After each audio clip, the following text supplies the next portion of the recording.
Welcome back to CBS Mornings. NASA is counting down to the first flight test for its new moon program.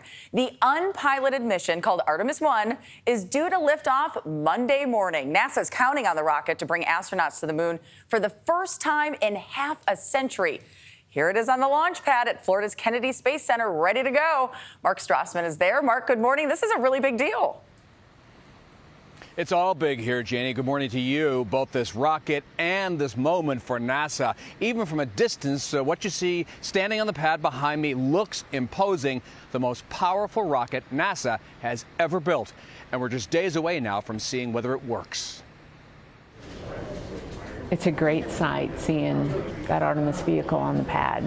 Charlie Blackwell Thompson, the Artemis 1 launch director, leads a team of 100 here inside the Kennedy Space Center's firing room. NTD launch director. It's up to her to give the go to launch the most powerful rocket NASA has ever built. It does bring an entirely new capability. It's going to return our nation to the moon, and it is going to pave the way for our next steps in exploration as we prepare to go someplace like Mars.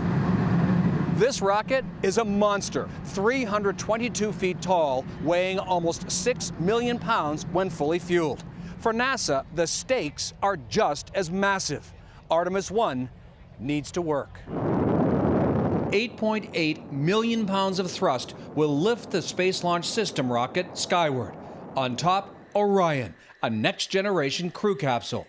Orion will fly on a 42-day mission into a distant lunar orbit, reaching roughly 40,000 miles beyond the moon, the farthest point ever for a vehicle that can carry humans. We'll just kind of do a look over. But on this flight, the only passengers will be mannequins, outfitted with sensors collecting data. We need to put the rocket on the pad with the capsule on top and send it to the moon, make sure it comes back safely. But you have to test all of those things before we put humans in those seats and ask them to go do something that's never been done before. Watching closely, astronaut Kayla Barron. The next Artemis mission, Artemis 2, set for 2024, will have a crew for a test flight around the moon and back. A lot of people ask, why would we go back to the moon? We want to travel to Mars. And Mars is really, really far from planet Earth. And the first human crew to go do that might be testing equipment that we've never had the opportunity to test before. And the perfect place to practice that is the lunar surface. It's one small step for man, one giant leap for mankind. The Apollo missions landed near the moon's equator. Artemis will aim for its south pole, where dark craters may hold ice that can be converted to rocket fuel, air, and water.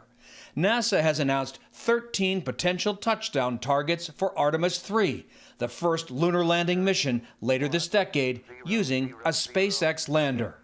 Long-term plans call for a mini space station in lunar orbit. And we are ready to proceed into our pre-test briefing. But first, the most complex rocket in history must prove itself for NASA's Artemis generation to get its moonshot moment. I think we have done all of the things that you can do to be ready. And I find myself many mornings when I come out to go to work and the moon is up in the sky, I will look up and I will think, we're coming back. And we're coming back soon.